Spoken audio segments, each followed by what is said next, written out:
Again, thank you so much for joining us today as we prepare to start our panel discussion. Before we start, please remember to scan the QR code on this screen here on the side of the room so that you can continue to track what you're learning at today's program with our partner, Catch Skills. Now, please join me in welcoming back our moderator, Juan Carlos Gutierrez, who will be continuing the rest of our conversation for our program today. And our panelists can also join us at the panel table here. Welcome, everyone. Thank you so much. Okay, I think... Hey, everyone.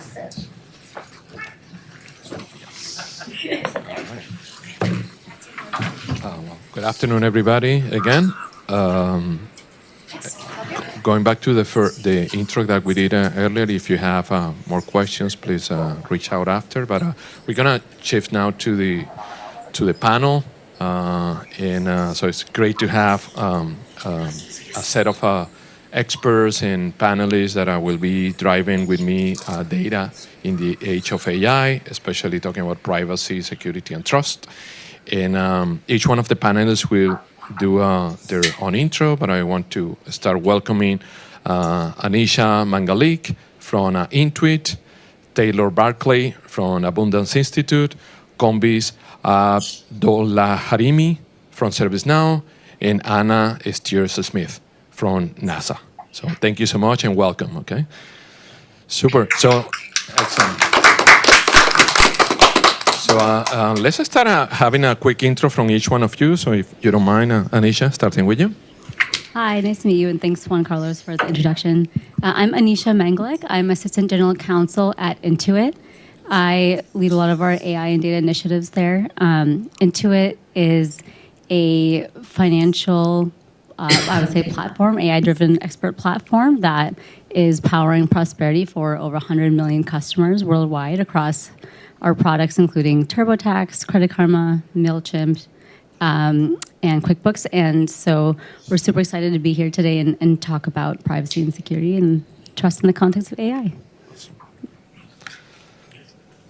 Yeah, happy to go next. Hi, everyone. My name is Kombis Abdollaharimi, and I lead government affairs and public policy at ServiceNow. We are a platform company, software that does digitized workflows for corporates as well as governments, 90% of the Fortune 500 companies, largest banks in the world. So really enterprise organizations, and we help them sort of get insights into sort of those workflows through AI. So we'll talk more about that. Prior to this role, I was in consulting, and then before that, I was about 15 years in the federal government. So I worked at the State Department, the White House, Treasury, Senate. So a lot of work that I've done involved a lot of policies around sort of cybersecurity, emerging technologies, AI, data, and collaboration, partnership with industry. So I look forward to the discussion. Hey everyone, I'm Taylor. You all are a knowledgeable crowd, and you know how tech policy sometimes doesn't reflect technology or the problems they're trying to solve. Well, my job is to fix that, and the federal government is the Director of Federal Government Affairs at the Abundance Institute. And the Abundance Institute, we're a group of optimistic think tankers who believe the future can be even better than technological progress and all the benefits it's brought in the past. The gains can keep on going if we get the technology policy right, and if we get cultural discussions right. We don't react out of fear. So I'm excited to be here and talk about this topic for all those reasons. I hate microphones. Is this thing? Okay. I'm Anna. I am the Senior Advisor to the Chief Artificial Intelligence Officer at NASA. I do all the tech implementations, capabilities stuff. I whine the most about dirty data and data being not discoverable, so I'll probably do that today. I don't feel like NASA needs a big introduction. You probably all know who we are. I was talking before with Bruce. You can buy shirts for NASA at Target. You can't do that with ServiceNow, can you? No, I'm just kidding. Just kidding. Just kidding. Burn your panelists, like in the first 5 seconds. So anyway, we are, just so you all know, we have Artemis 2 getting ready to launch. April 1st was the day that the universe said we would land in the right spot on the moon. So we're hoping that we're not April Fools, because we've had a few issues with Artemis 2 getting off the ground. We had a helium leak that had it returned recently. So it's been a big push on us, and a big sort of, we're all working together and working towards the same goal of getting back to the moon. So that's all I have to say. Awesome. Well, thank you so much for your interest. I bet you can buy a share for each one of your businesses in Amazon. So We had stickers. I don't know. all right. So I'm JC. Just an intro again. Juan Carlos JC. I work for Amazon Web Services. I had been with Amazon for 6 years. What I do for AWS, I lead the technology and innovation teams for the Americas, for Latin America and North America. Basically, all the solution architects, customer success, all the technical roles in the technology and innovation business. Super glad to be here, just with this panel, and also talking about an amazing area, which is AI and data. So let's start with the questions. So Anisha, let me start with you. Can you walk us through how data, when applied with AI, translates into real-world value for consumers and small businesses, and how do you look for prediction on that? Yeah, absolutely.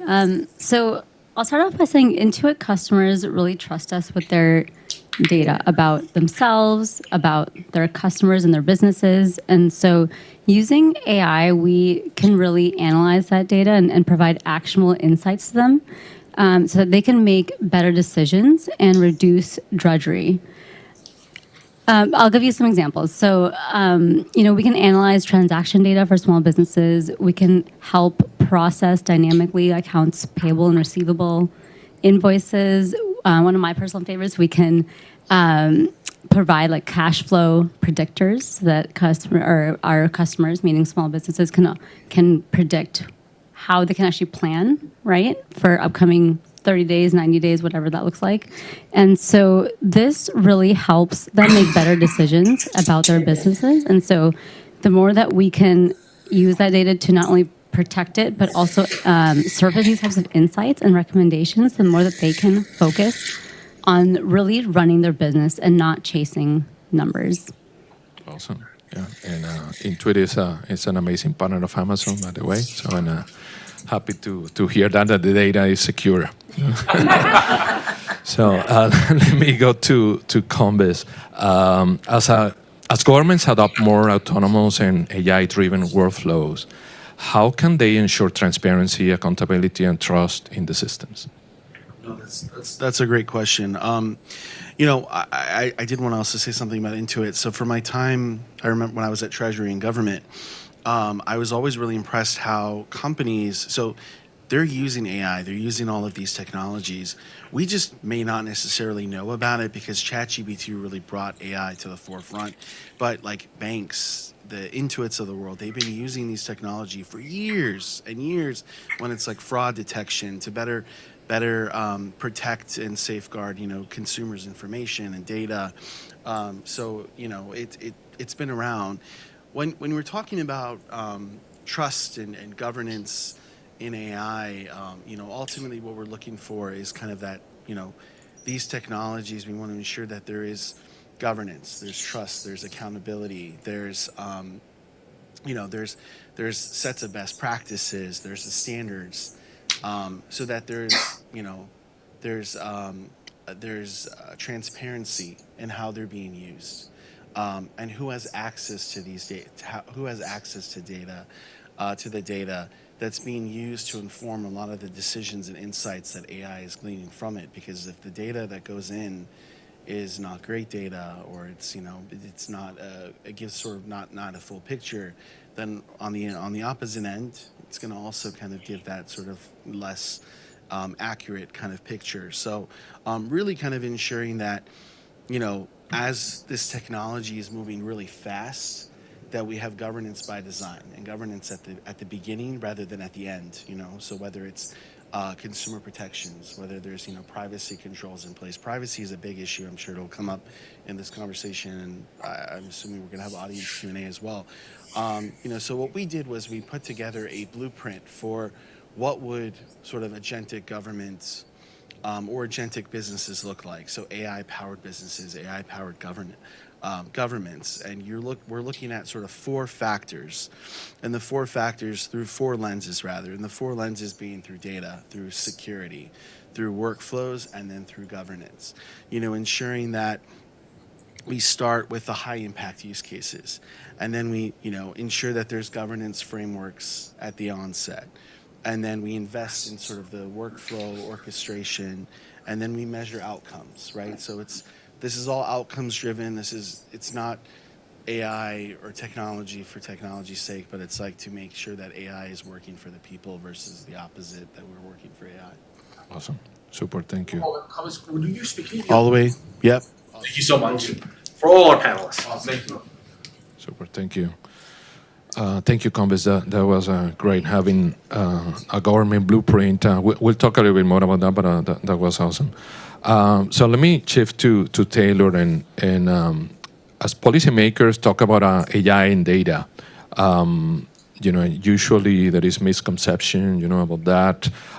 What are the many different models and data sets that you see that the Congress should know and should think about it? Oh, yeah. So, Combis, is that your name? We just met, so good to meet you here. We were on Zoom once, but I think you kind of said what I wanted to say too. I think it's worth doubling down on a point as I try and help policymakers understand technology. AI is not a new thing. The term was actually coined in the 50s. So we're approaching 70 years of talking about artificial intelligence. And as Combis said, we're talking about it because ChatGPT 3.5 took everyone by surprise in its natural language capabilities in November of 2022. And now here we are talking about AI. AI is it's computers, advanced computing. It's a new way of interacting with computers. And I think, in my experience, that can really cool the temperature in the room when we're talking about AI. And, to your question, JC, of the different kinds of AI and models out there, I think that's another really important component here. Not every AI model is the same. It's not used for the same purposes. Anisha, your Intuit models are probably trained on different data. They have different security, privacy practices than Gemini, Claude. There's a whole market of character chatbot AI models out there. I've done policy study on those, and those are very different. There are proprietary models, so totally internal to a company. Investment firms will use these and keep them locked down. They're not sharing them outside the firm. And there's the other component here I really stress with policymakers, and if you'll walk away with this lesson, I'll be very happy. Writing policy for all of AI won't work. No, there's no one-size-fits-all solution in almost every case when we're talking about AI. It's like saying we're going to regulate how everyone uses a PC for everything, and that's just the rule you would have to draft would be I think totally chill innovation. It would be incredibly costly at most, and that would lead to chill innovation. It would be very it would infringe on civil liberties, civil rights. So the better approach is to focus on the concrete harms. What is the problem the policy can fix, if it can fix it at all? So I think, just to stress, with Congress, with other policymakers, the variety of kind of AI models out there is really, really key when we're thinking about policy solutions and even how data is used. The most popular models out there are, they were trained on combing the open internet, the things you and I have written and others have written. Proprietary models trained on internal documents, very, very different data sets and how they're stored and used. And I think that's a point really worth stressing. Awesome. And I think you touched a point super key that your data not necessarily used to train public models and how you keep that. So that's exactly super important. Thank you, Taylor, for that. So going to Anna, I think she works for a company that nobody knows, no, as she said. How we can keep that, the data from NASA to be used for, train these models, or without restriction and without authorization? How NASA manage that?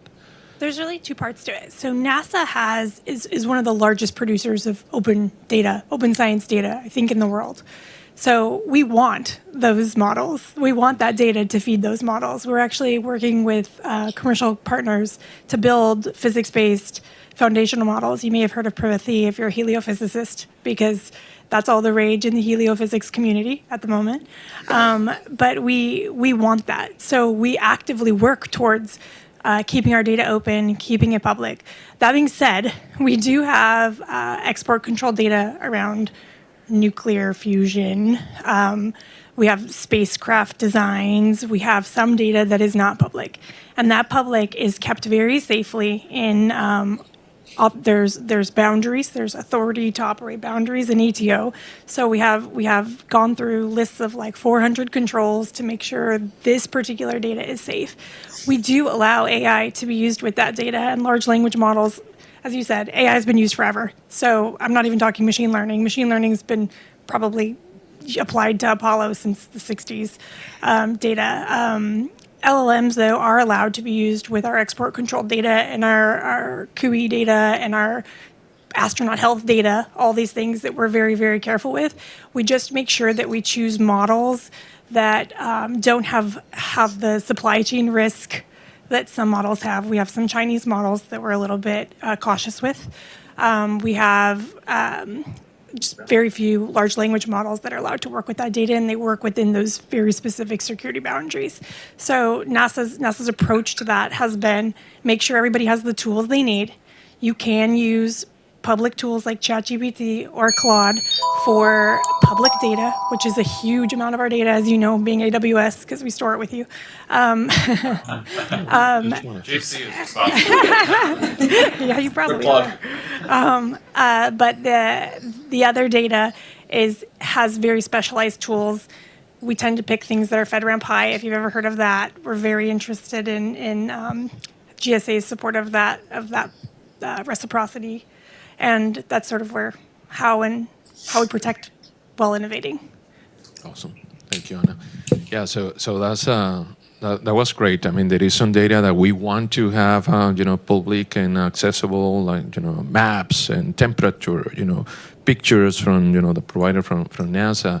And there is data that we don't want to share, like my taxes, right? That I don't want anybody else have access to. So how Intuit does protect my taxes, my payroll that is in QuickBooks? How you work with that? Yeah, so that's a great question. And as you alluded to, our customers are obviously sharing a lot of sensitive information as part of using our platform, right? We have tax return information, credit information, transaction data, you name it. And so as part of that, it's really important for Intuit to act as a steward of that data and really take a principled approach in protecting it. And so I would say that there's really three key pieces to how we handle that. And so one is looking at our technology and our practices surrounding handling that data. Two, our principles, and I'll talk about that more in a second. And then three, a transparency. So one, we want to make sure we're safeguarding that data with I would say, industry-leading technology and practices to make sure that kind of guides how we operate from a technical perspective. We also have public-facing data stewardship principles and responsible AI principles. Those are on our website. Anyone can look at those at any time. And so those, again, operate as somewhat of a North Star for how we launch new products, how we innovate, how we use AI and data internally and externally. And so lastly, I'll say that building trust with customers is so important, right? And a big part of that is transparency. Customers need to know how their data is being used and feel comfortable with that. And so, like I said, we publish our principles online, how we operate. We also provide control on how customers' data is deleted, accessed. They can update it using our privacy center, and so that gives them a lot more comfort with what's happening with their data. And And so ultimately, we are investing and are continuing to invest significantly in this space because it's such an important aspect of what we do. And yeah, I think that goes for any institution using AI these days, I think. So. Super. Thank you, Anisha. And so let's shift to a little bit with Compass to, so we talk about models, data. When we talk about autonomous and agents, I think the challenges become more interesting. So on the autonomous agent, Compass, how's your point of view? How you're managing cybersecurity, and what is ServiceNow doing in that area?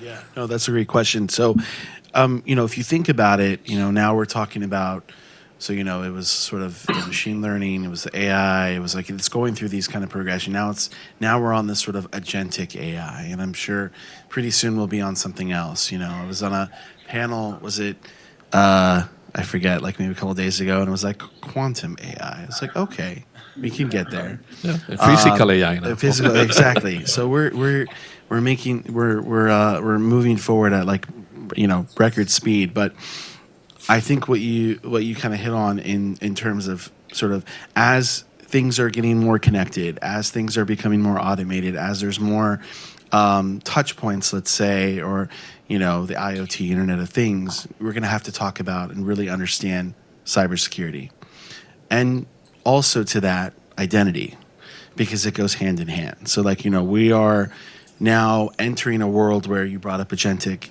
agents, AI agents. We're entering a world where now machines have identities too. They always have, but now we need to make sure that they have certain privileges, that we're going to give them access to, right? What can they access? What can't they access?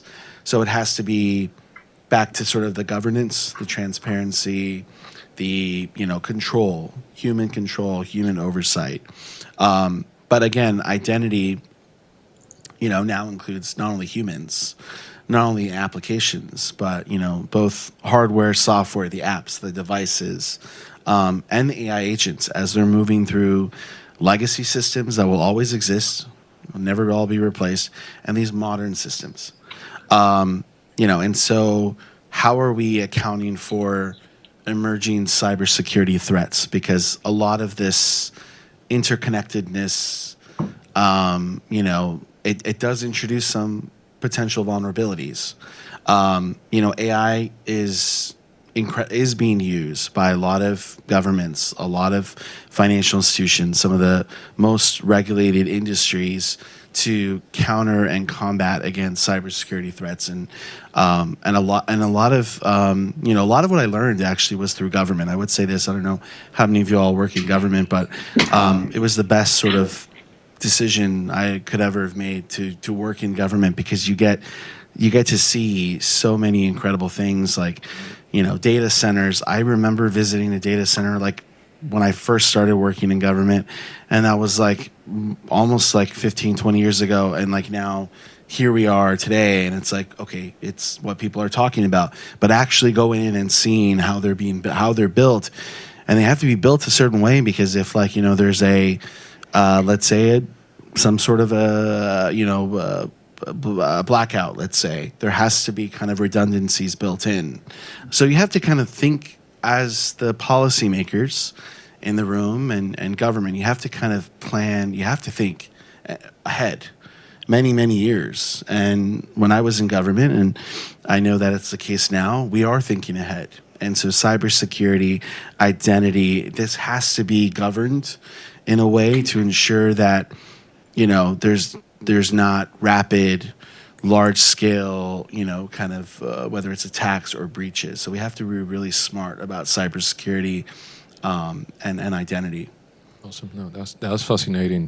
Thank you, Combes. I was talking to some colleagues, if I may comment, a couple of weeks ago about the agents becoming part of your organization. So just like you have employees, you have to consider agents as part of the team. And that goes to the identity. So do they have like a job ID? Do they have your employee ID? So you can reuse IDs for the agents that are part of the organization. So having the same privilege and the same roles. So it becomes interesting. When you see all the implications that you have to consider and being proactive. So thank you for that point of view. Amazing. Following what is next, and you were touching already a little bit on that too. The physical AI, what is next? So agents are becoming more physical and to the edge. No, it's calling like to the edge. So we are going to have more wearable AI devices and devices with you. So maybe Taylor, you have some recent work on AI moving beyond the screen and going to the wearable to things like coming with you. So how that changed the conversation and the security conversation with AI with you? Yeah, well, if I can quickly, I'm glad you camped out on the agent thing a little bit. I mean, even with the chatbot AI, and especially with agents, we're all managers now. I've had to think about the tasks, the questions, the prompts for the AI tools I use, like I would managing a research assistant in my role. That's been a helpful framing for me, and I think that'll just be more and more. The management skills will apply. And what are you wearing, JC? What is that wristband? This is a B device. It's not on, but it could be recording all our conversation. So I actually have to ask before if you want to be recorded. But this one records the conversation, send it to the cloud, and then gives me a summary in my email with the whole conversation. I love it. So you teed me right up because this is I co-authored 2 recent policy briefs on wearable computing, wearable AI, one for state policymakers and one for federal policymakers. We wrote this to help policymakers understand this next wave of technology. These chat interfaces have allowed computers to become less of a look at square piece of glass in my hand on a screen to computing that I can wear on my body, like JC, and that's a fantastic example because it's also allowed greater legibility. So this computer is listening; it could listen to our entire conversation. We have that capability now with our smartphones. Any one of us could be hitting record right now. AI can transcribe that, put it in text. I think the Meta Ray-Bans are a great example of integrated AI, wearable AI. The Aura Ring is another example. Apple Watch is one that's quite popular. Google and OpenAI have said they're going to be releasing. I think Google has glasses on the way. OpenAI has a whole suite of products that maybe like a pen or a pendant that we can wear. And I think this is just the new way in which we will be interacting with computers. And it brings up a whole host of privacy and data questions. Privacy policies were written for an era of social media and computers that are on desktops and go to servers. And wearable will bring about more localized computing, which is a point I really want to, I guess I'll stress it now. I think that's coming too. I had a colleague point this out to me, and it's really reframed my thinking. Most of the times I'm using a computer, I'm using someone else's computer. Mm-hmm. Apps on my phone, I'm not running on those on my phone. It's on maybe an AWS server or someone else owns the computer it's running on. But with advances in chip technology, NVIDIA released a really cool desktop supercomputer you can buy for $4,000. It has 128 gigabytes of RAM. You can run a 7 billion parameter LLM on it. Totally disconnected from the internet. Extrapolate, imagine that, repeat in 10 years from now, we could all be running complicated, complex AI models on our own private computers. Apple just released a whole new suite of MacBooks designed for this, and that's just going to continue. And that changes the privacy and data management question. Now I can fully own and contain it if I like. It changes how we should maybe write laws or consider laws. We don't want to upend that ecosystem. There are risks that come with that too. But I think it's going to be a huge boon for economic growth, creative freedom, civil liberties, civil rights, and all that. And happy to talk more. But that's why we wrote these wearable AI papers, because this is the next wave of how we interact with computers. Amazing. And including cars, autonomous cars, having your credit card, right? And that's fascinating. Thank you, Taylor, for that. So Anna, going back to NASA, and we were talking recently about responsible AI. So what is the point of view from NASA about governance, responsible AI? How you manage that in NASA? So, these things. So NASA I think I hit on sort of how we keep everything contained in boundaries that are very boring but very necessary, and it keeps our data very safe. The big thing is if you give 3 rocket scientists, aerospace engineers, AI tools, and you let them go to town, you will have a spacecraft designed by AI in 2 weeks. It's insane. The things that these brilliant people do when you enable them with this technology, it's mind-blowing. It's absolutely mind-blowing, and the return on investment is obvious.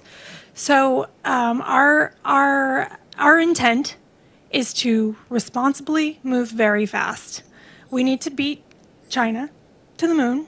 We are in a space race. We're well aware of it, and enabling our brilliant workforce with the tools is really our primary goal. So we're spending a lot of time looking into things, to be ready for, like you have model weights that can be tampered with. You have very specific things that can happen with LLMs that are new to the AI sort of things to watch for, because they only came with LLMs. They didn't exist with machine learning before, which we had tons of experience with. I mean, even the post office has been using machine learning since the 60s for addresses. So our primary goal is to just empower our workforce. We have AI tools that are for everybody. They're low code, no code, low barrier to access, and we sponsor them at an enterprise. There's an enterprise entitlement to it. So every single person at NASA has access to AI tools they can use for moderate and including export control data. The second part is we are building the Chief Artificial Intelligence Office team to support high priority agency use cases. So we have use cases that just have huge returns on them, like being able to predict when a turbine is going to go out in some tunnel somewhere in some giant research facility, or some air conditioning is going to go out, or how you evacuate people, or all of this sort of big data, people analytics, building analytics, business use cases. So we have the second part of our mission from our office, which is to accelerate those mission use cases. So we tackle a few of those at a time. We matrix out to we grab aerospace engineers and have them working on this, and then solve those problems really, really rapidly, and then move to the next one. So that's been working really, really well so far. And in the middle of it, we're always working with cyber. We're always working with our cloud services folks. Just by using cloud, you accept a certain level of risk, right? They're not on your computers, you said, right? You're working from somebody else's computer. So by using cloud, we're already accepting that someone somewhere has access to that computer, even though they're not us. So there are a lot of boundaries around that, and you hope that AWS and Azure and all the other cloud providers and all the other SaaS solutions have the appropriate clearances and they have the appropriate controls there. But really, it is just a partnership. You're relying on your partners to educate you and do things responsibly, and you're doing things responsibly on your end. And in the end, we just want to get to the moon, I guess. Together. Yeah, let's go. Awesome. I don't know how to end this. We're going to the moon. Super. Great. So let's. That was amazing. Is everybody enjoying the conversation? Yes. I'm learning a lot, for sure. Let's talk about laws now. So, Anisha, we hear a lot about patchwork for state laws, local laws, and federal standards. What does that mean for me as a consumer? Is a restriction? Is protecting me? What are your thoughts on that? Yeah, so I guess I'll start off by saying a couple things. So one, and just kind of connect this back to the conversation we just had. So AI does not work without data, right? To really make AI work the way we want it to help us get to the moon, to help us have these AI agents do all these things, like we need to have data in place to do that. And so in tandem with that, have privacy laws that work with that, right? Right now, there are more than, I would say, 20 states that have their own privacy laws with their own nuances. And so that creates a lot of confusion for consumers, and it makes compliance pretty burdensome for businesses. I think more than ever, it's important to think about how we can move toward a preemptive federal privacy law. Consumers in some states have really strong privacy rights and can act on those rights, and maybe you live 2 states over and then you don't have any of those same rights, right, with respect to your data. And so we need to make that more boundaryless and say, okay, regardless of where you live, you have rights to what happens with your data. Similar for small businesses. These patchwork of laws really drive up the time that businesses spent on complying and the resources involved. And, we all know this, but so many businesses within the first 3 years fail. I think the percentage is around 60% or so. It's a lot. And so adding this kind of burden to that is really hard. Like you have one law that says, okay, add an opt-in for certain types of activities with data. And then for the same type of activity, a different state will say do an opt-out. And so a small business has to figure out, how do we enable this on the back end and the front end, right? Talk to a lawyer, update our data architecture, update our UX, all these things, and then implement the change management involved with that. That's a lot for a small business to deal with when they're just trying to get up off the ground and figure out product market fit. And so these are really things that we need to think about. How do we enable businesses to really survive and thrive? It's amazing, and that's where QuickBooks and solutions like that enable law compliant and low coverage, but also agility for the businesses. Exactly. I mean, ideally, because what we're trying to do is reduce some of that friction, right? So, like we talked about, Ken talked today. Cash flow prediction. We talked about reducing friction when it comes to workflows, things like that, and so making it easier for businesses to do that type of work. And compete globally. I use QuickBooks and I use TurboTax a lot. So going Combis to this protection public law framework. There is a big component of a trust, no? And Anisha was mentioning about the trust that small and medium businesses deposit in the solution to be agile and to grow. How do you see that trust, component on services that ServiceNow can provide to other customers? No, absolutely. Again, it's all like the trust engine, right, if you will. So all of these things, it requires a level of trust between the consumers that are using these applications and these tools and those who are making these tools and providing these tools to the market. If I could speak to also like the laws as well, because I think that's a great question.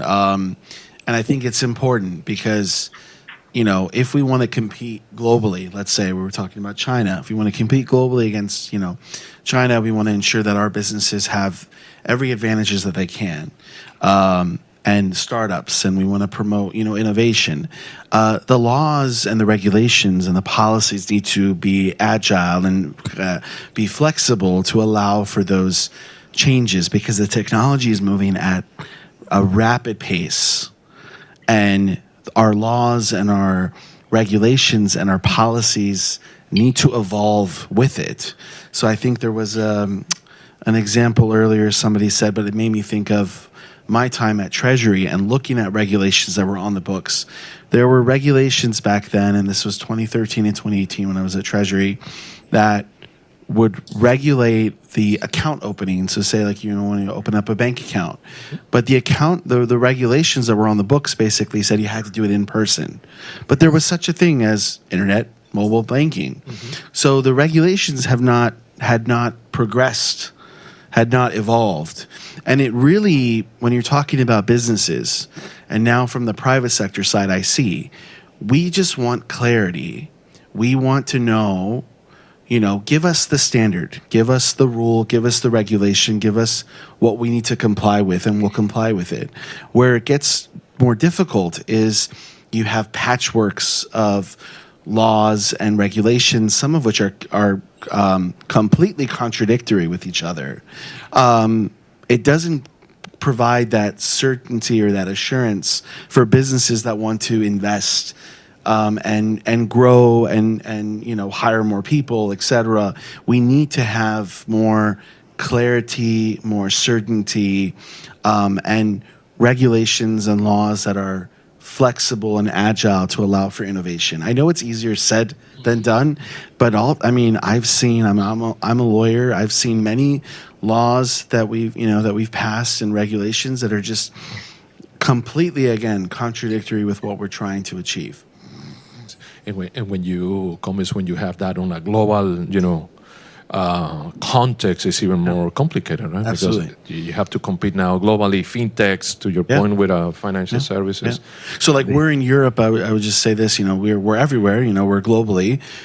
We are in Europe, and there is this sort of patchwork of laws. Okay. Obviously, each country has its own, and we say, give us the most, give us the most onerous standard. Give us one, but give us one to work with so that we can, have that clarity and be able to build and expand and grow. When industry doesn't have that that clarity, then they look elsewhere because it's just too costly to comply with otherwise, and it just really inhibits innovation. That's why, where does a lot of innovation happen? It happens in the U.S. because we have the most flexible, the most, but we could do better, is what I'm trying to say. We could do even better than what we have now. Super. That was awesome. So going to Taylor on the role of law, Congress. What is the role that the Congress should be doing to distinguish this agility, on the government, private, governance surveillance? There were some, famous situations a couple of weeks ago, right, about government data versus private. So what do you think is the role of the government there and the Congress in particular? Yeah, I want to get to that, but I want to just emphasize how important the points Kambiz and Anisha have been making, that this 20-state burden, it's a compliance cost. If you're a small firm, you can choose to spend money on building your new product or service or hiring lawyers to comply with privacy laws so you can operate in new markets. And some of these are conflicting, and those are real choices and trade-offs people have to make. And so having some uniform consistency that is, as future-proof as possible, technology neutral, doesn't, enshrine, like, Kambiz, you mentioned this requirement to show up at a bank or in person and file something, that's why I said at the beginning, laws are best when they're targeted at the harms they're trying to prevent, instead of, prescribing or prescribing a certain behavior or way of doing the practice, the service, or the technology itself. And, JC, to your question, this is the point that I like to emphasize in the privacy discussion and data management discussion, because it often gets missed, that there's a big difference between private, data and privacy regulation for private use, that includes corporations and customers, versus government data collection and citizens.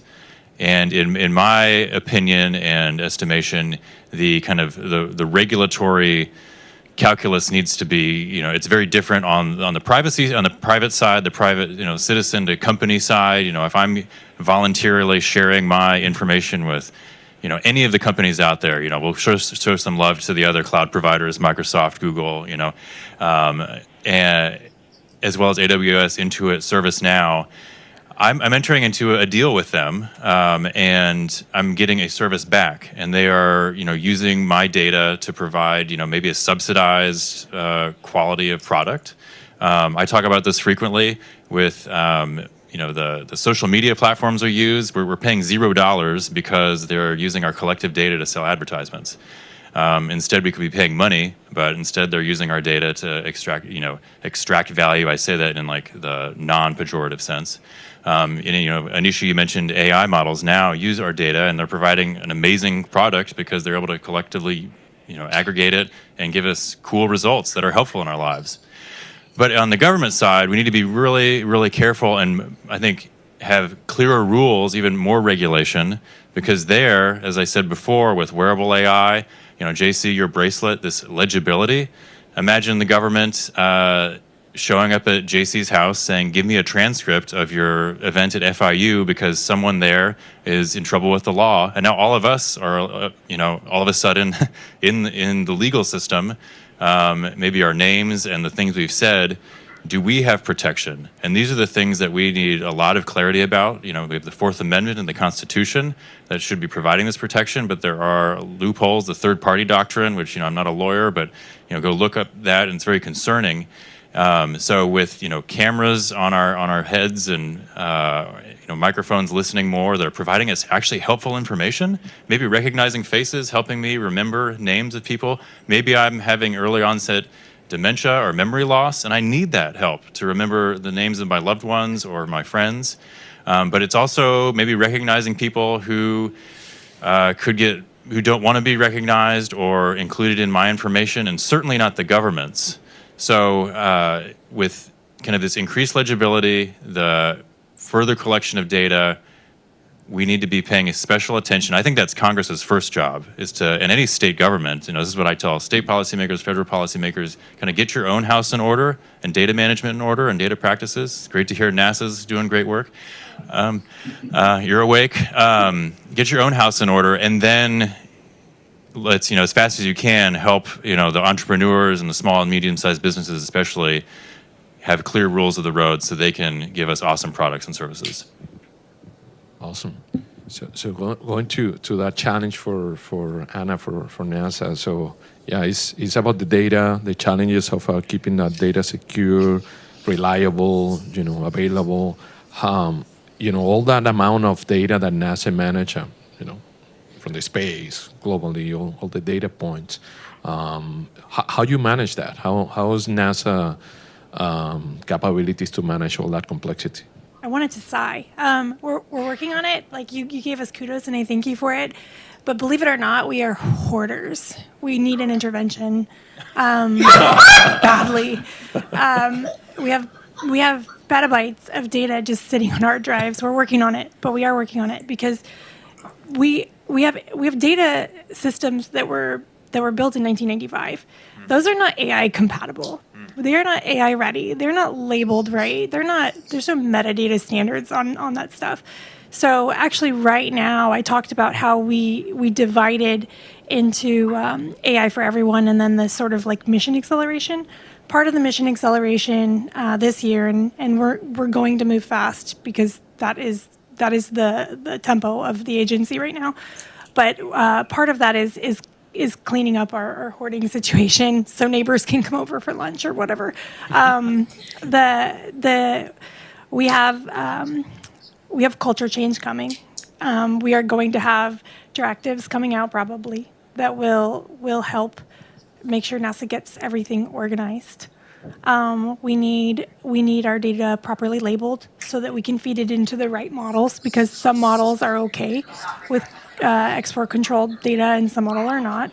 And if your data is not labeled right, it's not going into the right boundary. We're working on an enterprise data catalog, so everyone can search for existing data. Authoritative data sources get really interesting with AI because you use machine learning to clean bad, dirty data. And now what's the authoritative data source? So now which one do you use? Which one do you refer to? What if the model actually was bad and was recalled? How do you trace that into that data set? Like, there's a lot of questions that we are very intent on answering so that we continue to keep our our most sensitive assets safe, really. So I wish we could say we were in a great position, but no, honestly, nobody is. Nobody is in a fabulous position. AWS, you guys, 2003, 2002 had the API paper directive come out. Everybody needs to make all their data API accessible. We're going to do it, too. But you guys still have data lost, and there's just so much. There's too much data. So we're in cleanup mode, and I think we'll start to get some really, really awesome discovery once we can get all of that stuff connected better. Yeah, oh, that's awesome. There is some data points from Gartner and IDC that refers to 85% of the data is still on premises globally. So it's only 15 to 20% that is in the cloud. So this which adds capabilities to AI. There is no real AI without data in the cloud because it's not scaling. So big opportunities. And before I open it to questions, just one comment. NASA in particular has a big advantage of having the future of data, which is going to be in the space. No? So I hope so. looking forward for that. Space-based data centers? Yeah, space data centers. Hey, we were told it could be, we will have a moon base, and it could be a junkyard, but there will be a moon base. That's what we were told. We will have something. The data centers, I think, are floating Yeah, in low Earth orbit. yeah. But it comes with how is the temperature going to be managed? Yeah. So on. So it's a lot of. Nuclear.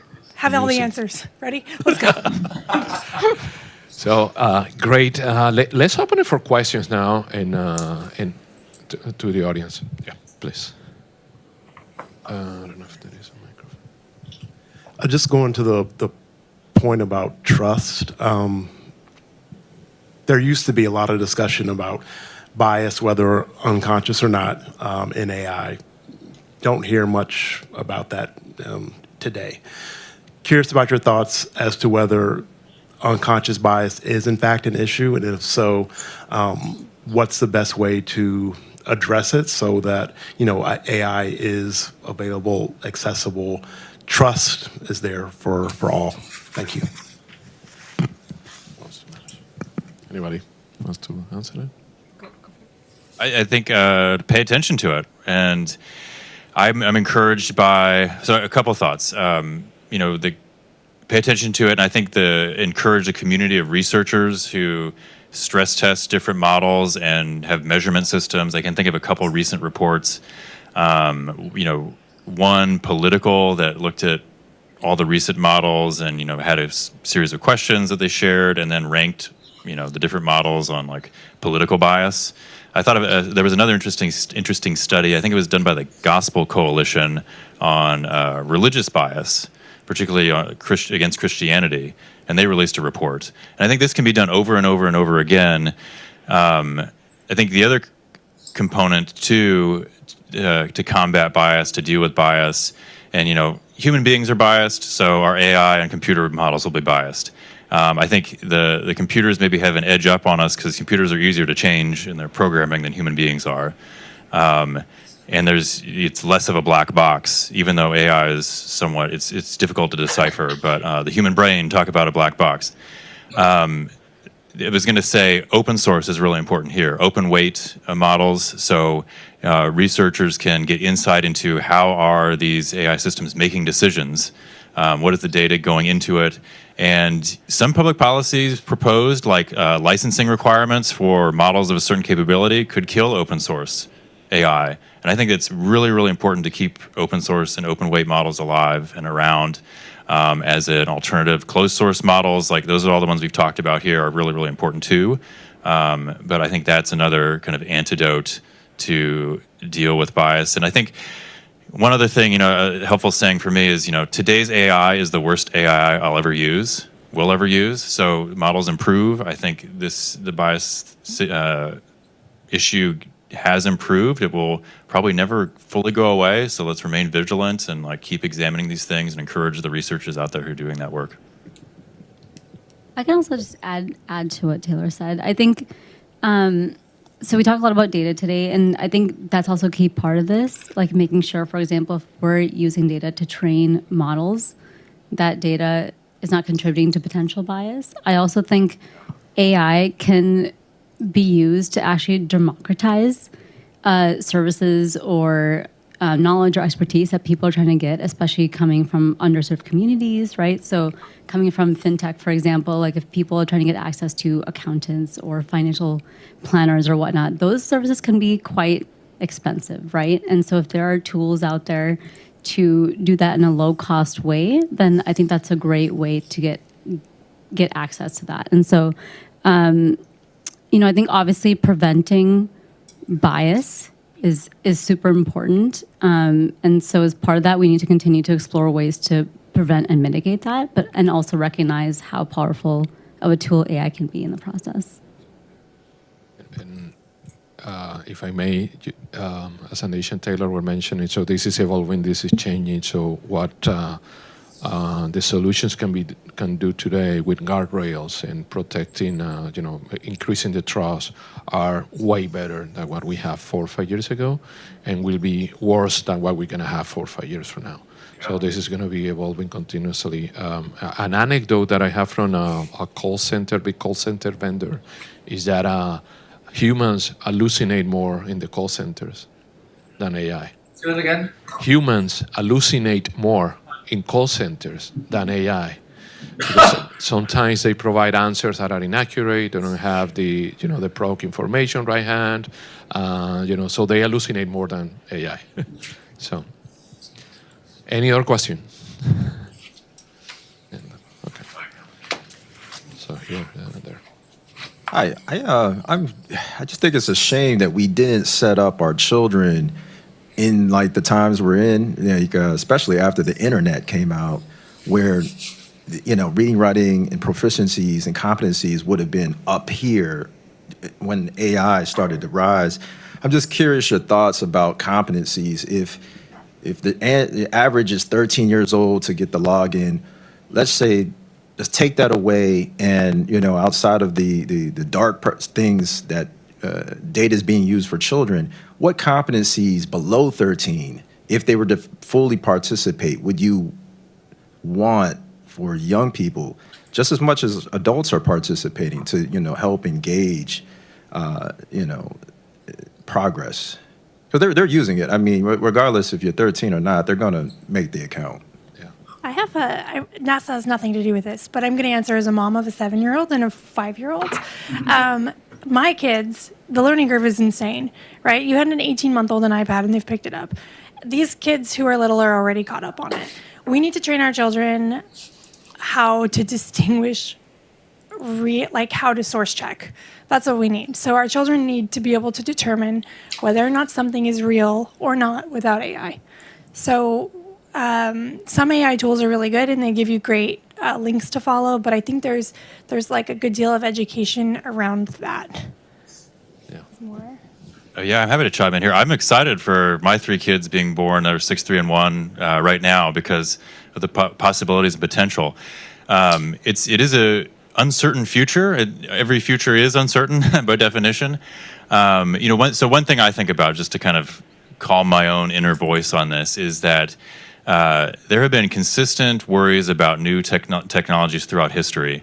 My favorite was, the novel was introduced in the late 1700s. Most people didn't read at all.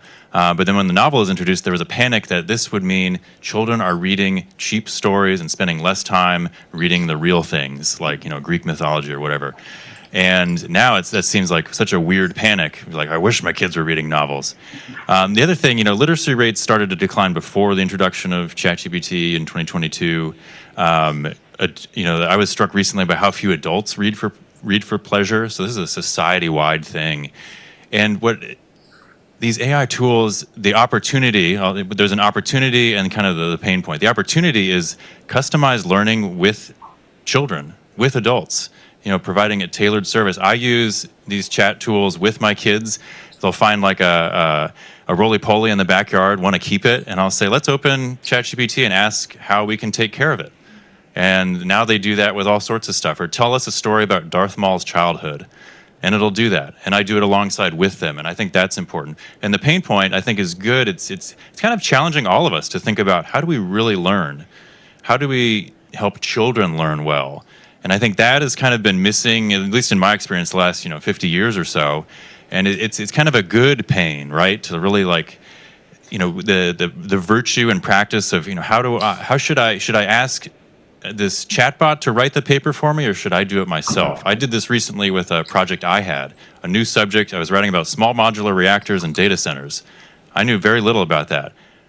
OpenAI could easily write that paper, but I wanted to learn it, so I knew I had to sit down and do it myself, and it was a lot harder, but I retained that information. I think we can translate that through. So I think it's kind of waking us all up to exactly what you said, and I think it's good to be awake to it, but to realize there's a ton of opportunity here to help marginalized communities, kids who don't have maybe good teachers in their school, caring parents or even caregivers who are watching out for them. I mean, there's I think that's the way these tools can help kids learn and maybe fall in love with books.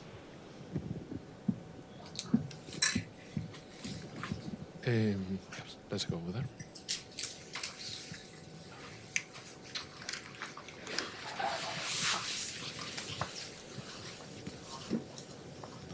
Thank you all so much. And just reflecting on your question, I'm still really salty that I'm not a coder with all of the coding I did with MySpace back in the day and all the HTML. Like, I should have been, MIDI files. I should, right. Like, all the glitter files that I did, I should be so making sure that our kids know how to actually do that now. Thank you again. So I'm finishing up an executive MBA program at Georgetown. Sorry, y'all, I know this is FIU. And AI has been a huge part of that just over the past 2 years that I've been doing this program. And this past week, I did an intensive learning course on public-private partnerships. AI was pretty much the biggest topic that we talked about during that conversation. And so thinking of where we're headed, and especially Taylor, when you were talking about thinking like a policy leader, policy maker, and how to think ahead many years, given the pace and the scale of AI and smart technology, where do you see government and technology actually partnering? Do you see it more as a co-equal partnership? Do you see one being a leader in that? And I think the ramifications legally, financially, accountability, just in general, is the stakes are so high with that. And while I know that a lot of critics will say it'll stifle innovation, if we add too many regulations in there, I see the beauty of it. I see how it's raised accessibility. Is when we were talking about underserved populations, having people, able to access information they wouldn't otherwise have because they can't go to a private school or a private university or even get to a library. But then I think of the harms, right? So I think of, trigger warning, a kid who used AI for a suicide coach. I think of people using it for medical advice and they're getting, maybe correct information, but the wrong advice. And that was an NPR article that I just read recently. And I even think of like the remote employees in North Korea that there's a lot of articles about right now and making sure that the hiring process is as foolproof as possible. But there's so many different elements to it. So where do you kind of see the public-private partnership going for government and these infrastructures and these enterprise systems to actually make sure that we do get those clear rules of the road without stifling that innovation? Oh, I can start maybe with training just in that area. So there is a big collaboration on enablement and educating. There is a massive need of AI knowledge and security knowledge, not only in the US, but globally. So organizations as Amazon are partnering with government and with institutions to make sure that we train more people with free curriculum, technology, so that knowledge is there. So that is an area that I think we can do more, and it's a big need in the US and globally. So that's one area of this. Don't want to take time from the panelists, but to maybe the government services, I think is an area that I'm excited about. For government itself to utilize AI tools to, who hasn't waited on the phone for, to talk to an employee at some state agency or federal agency? I mean, is it impossible to get someone at a federal agency? Improving that contact with citizens. Again, emphasize my last point in, to JC's question, like we need to be careful of like how the data is managed, what's collected. I think those systems need to be as transparent as possible in how they're making decisions. So I think, the provision of services, streamlining application processes, permitting. I think some state governments have already started to experiment on this. And you mentioned a lot of harms too. One thing, So all of last year, I was flying around the country talking to state legislators who were really trying to prevent discriminatory practices with AI models. And what I tried to emphasize in the conversation, and federal agencies said in 2023, there was like the CFPB, DOJ, and a couple others. We have those agencies said with current law already makes discrimination illegal. It doesn't matter if you're using AI. It's kind of like, did you use Excel to discriminate? Well, Excel isn't going to get in trouble. Like, it doesn't change the fact that you are still discriminatory against protected classes. So a lot of current law is equipped to handle these harms. Some things are working through the courts. You mentioned this suicide case, and it's extremely tragic, but they are in the courts. And, one case was settled. Google Character AI did settle a case. Maybe we'll see more information on others. These are both minors and adults. Emotional damages, there's lawsuits about that. And, we do have a system that can handle these, and it may not require legislation immediately to fix the problem. And I think over and over again, it's, because back to my early point, AI is just advanced computing. It's, it's kind of a helpful, like when I'm reading legislation or a bill or regulation that's purportedly about AI, whenever I see the word AI, I just put computers. And sometimes that really changes how it comes across, because AI isn't this like magical thing. It's just computers, people using computers to do certain things. And I think current law is really well equipped to this. And actually, the Connecticut Attorney General, I think last week, sent a letter saying, hey, Connecticut law will cover like all the harms the legislature and governor are trying to prevent. Let's find the narrow path, basically. Hope that helps in what you're thinking about. And if I could add, I think it's the public-private partnership model.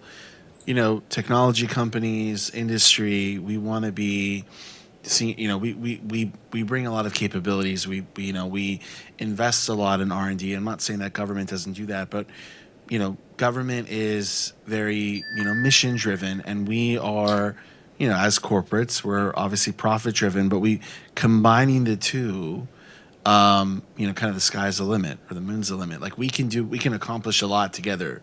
We're partners. We want to ensure that, government, if we're talking about citizen services, we're building apps that provide, citizens with the opportunity to, like, let's say, whether it's, renewing your passport or other things that previously you had to spend a lot of money, more time, more money, and now you can do it more, less money and be more efficient with your time and more productive. But ultimately, it requires that partnership, collaboration piece. And I would say the other thing is like education is key. So educating, both civilians, like everyone, the community, but also the government workforce. So like we are our company. We have a university. We call it ServiceNow University. There's thousands of similar programs out there. A lot of the technology companies have it, and we offer a design curriculum to improve AI literacy for government workers, and we also have the same for like everyone else. So there's an interesting. I was in a meeting. It was fairly recently with the government of Singapore, and they are all, they're all in on AI and technology innovation. And what they've done is they've realized that a lot of people learn by experimenting. And so they basically partnered with OpenAI to provide 6 months free, ChatGPT for all of their people. Now, they have 2 million. Their population is small. We have, I don't know, over 300, 400 million. So there's a bit of a cost. But through a lot of these programs that are out there, a lot of them are free. You could kind of learn and I wouldn't say become fluent in AI, whatever that means, but to be AI literate or AI proficient, I have 2 seconds. From the government side, we have some pretty great support from OMB for ensuring our vendor contractors are transparent with us about where AI is used. At NASA, you actually have to, if you're a vendor, disclose, or a contractor or someone working with NASA data. As long as it's our data, you have to disclose any AI use. So we regularly are approving or not approving simple things. It could be we want to use a text to speech or a text to or speech to text translator, like one of OpenAI's models, to translate a bunch of videos, and we'll sit down and we'll talk about it and we'll determine whether or not it's appropriate for that data. So there are a lot of rules that were written into some of the recent OMB memos and the last executive order around protecting the government from AI use without their knowledge.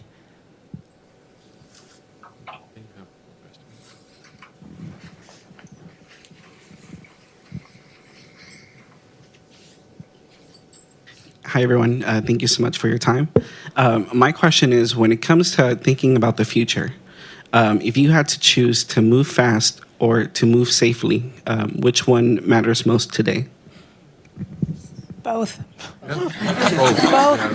Space race. Move fast. Move fast, yeah. Safe too. Both. It's both. Yeah, both. You need both. Yeah. I would venture to say You guys are that, cheating. You have to pick one. No, you don't. You don't. I actually venture to say that if you can find a way to do both, moving safely will actually enable you to move faster. Right? It's like when you have a car, the fact that you have brakes makes you feel comfortable going 70 miles an hour on the freeway. Right? And so I think if you can... No. Well, maybe to defend my position a little bit, I think there's this notion of, I think if we don't move quickly enough, we are leaving value on the table. And sometimes it's lives, sometimes it's quality of life, health. And safety can get in the way. Too much, if we calculate to too much safety, and I don't think my colleagues here are saying that, that can be its own kind of cost and make things less safe, kind of very counterintuitively. I think kind of the FDA drug approval model is an example here. You know, I think it's the economist Alex Tabarrok who talked about the invisible graveyard of delays in experimental drug approval. You know, in the name of safety, you know, and I do not blame them at all. This is their directive. This is their job. I'm glad the FDA is approving drugs. But there is a cost in human lives when it takes multiple years for a life-saving, life-improving drug to get approved. And I think that is often missing from the question you asked. And I think I just really want to emphasize it. And that's why I say move fast, because we can learn things along the way that improve, I think, make things safer. And the only way to learn is to move. And driving is not safe. Human bodies were not meant to go 40, 50, 60 miles per hour. So the brakes help, and we have brakes. We have guardrails, we have experimentation environments, we have sandboxes, we have data in ATO environments. We're moving within, we have boundaries. We have our brakes, we have our blinkers, we have that stuff. But we do have to move because the gains are insane. They're absolutely insane. We're doing text to spacecraft, like literally printing 3D parts for spacecraft that we can simulate. That's the engineers say that it's like 2 months savings that they're getting each time they do it. So how can you? That's not going to hurt anything. We already have our risks. And the other thing I want to say is, I think we're going into a world now where government cyber is going to have to start giving you not just a yes or a no on things. We're going to need to understand that impact is important, understanding impact is important, and then also understanding like how likely it is to actually impact something. So in the past, it's really been like, oh, you can't do that because that model has some chance of egress, of data egress or whatever. But now, because we understand how AI can make things better, we're starting to get cyber to have discussions really around, okay, well, here's actually what could happen. And I think this gets into legal kind of works this way. And I think cyber needs to start working that way. And I think they are getting on board as they learn more about AI. That's the other thing. You don't have a lot of AI trained cyber specialists. So maybe to complement with an Amazonian angle to that, security is the priority. No? So nothing gets out that, I will say that could impact security. However, we have this mentality that we have decisions that are based on one-way door or two-way door. So it depends. There are some things that you can move fast because there is not a big impact to go back. Right? So doing a dashboard, doing a prototype, doing something, you can go fast, and then there is not a big impact to go to in the two-way door. So one-way door is when you walk one way and you cannot come back. Two-way door is when you go and you can return. Building a new data center, opening an application that is going to have a global impact, that has to be secure for sure. Okay? So that's the analogy of the decisions, one-way door or two-way door. But that helps you to move fast. And I use always the Formula One example too. You need brakes in a Formula One car to go faster. So, JC, let's take one more question. one more question? Super. I think This has been an excellent discussion. I have a question. So back in the old days, NIST and, did oversight. And I'm thinking about the president's management agenda, all the cross collaboration with federal government, industry, academia, far-reaching impact. That broad collaboration with AI at the center. Is that central oversight currently happening on the non-national security side? And if so, who's involved? My other question is, with the national challenges we're having with wars and the power of AI, and domestically, we have not had to, as citizens and industry government, we have not had to be in a protective posture. Is someone working on leveraging AI tools to protect citizenry, the grid, et cetera, so we are prepared for what may be coming? I know that's a complex question, but thank you all. You've motivated me to ask, so thank you so much. So I'd be happy to take the NIST component of your question. So we work very closely with NIST. A lot of industry does. They will continue to do, not only in the U.S., but globally. NIST is like the world's leader when it comes to standards.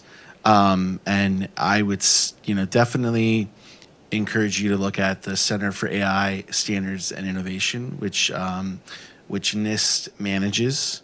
And it's exactly that. It's focusing on standards. It's working in tandem with industry and academia and civil society to come together as a group, to put together kind of what are those sort of voluntary frameworks out there. So whether it's the risk management framework or new versions of that, but how can industry align to a standard that that promulgates the sort of what we're talking about here when it comes to security, when it comes to safety, when it comes to clarity with regards to and transparency. So that I would definitely encourage you to look at NIST at they call it CASE for short, but the Center for AI Standards and Innovation. To the other part of your question, NASA, we're working with NIST always. I just had lunch with 2 NIST ladies last week. We are exploring how you can use AI for things like threat detection within your SOC. We met with vendors at the White House last week, and we reviewed some of the leading sort of cyber, say blue team, but AI for defense products. And I can tell you that every single CISO was there. So the federal government is actively learning about how to use AI. And I'm sure the Department of Homeland Security and folks who are much scarier and smarter than I am are very well aware of sort of how they're protecting the grid. And there's even a course at American. You're at George, never mind. But there's lots of courses around it. So there's a lot of hype in that area and how we can use AI to defend ourselves, especially since we know that people are using AI to attack, right? So just that's done. I just wanted to let you know that we're definitely there. We're listening to it. There's vendors galore, and there's lots of products. But NASA is working with USDA to explore threat detection and a few other things, some patching and sort of cybersecurity uses for AI. Well, this has been an amazing panel. Thank you so much for your time. Anisha, Combis, Taylor, Anna, thank you so much. Let's give it up a round of applause.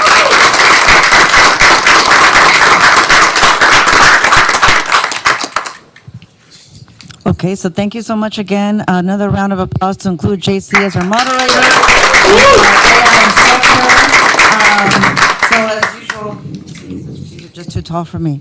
What I wanted to encourage all of you is, again, this is being recorded. So if you have an opportunity afterwards to check out the recording, share it with someone else, that would be great. A lot of different points. I think the overarching really is that there isn't like when it's coming, what do we do, blah, blah, blah, but it's here. So you have to learn it. Just like when you say on your resume or something else and you have that little section that says additional skills, and everybody was so happy to put down, Microsoft Outlook for a while and all of those different things. We need to start really learning about this and learning it in wherever you are, right? It's not going to be a stretch, but start wherever you are. If you work with young professionals, encourage that. If you're in an office, and JC brought this up earlier before from an HR perspective, you may need different guardrails in your office or in your nonprofit, whatever that might be. And I'm still amazed at I don't understand how children that are 3 can figure all that out. And, it takes us a programming to figure that out. But thank you again. A couple of announcements to share is we do have right now open applications for our Global Leaders Program for the fall. So if you know of somebody who's in college, a sophomore, junior, senior, or someone who just recently graduated, we have 8 slots for interns in the fall, so make sure that they complete that application and get that in. That's always the first test. Is the application complete? And after that, we can pass you on to the next level. We also have another public policy briefing coming up on April 16th on energy. So again, go back to the website. Make sure you follow us as well on social media. The team always posts everything there that's coming up. And the last is our annual awards gala is here in DC on May 13th at the Waldorf Astoria, so hopefully you can join us there. And another thank you to FIU and our panelists. We look forward to learning more from you. Last is keep in mind, we send out an email that recaps this conversation, includes the link to the recording, and also if the panelists have anything else to add, we incorporate that link to their study, their report, their website, whatever they want us to share with you. So be looking for that out as well. So thank you again, and any board members, advisory council members still in the house, come on over so we can take pictures. Thank you for everyone for participating and also online. Thank you.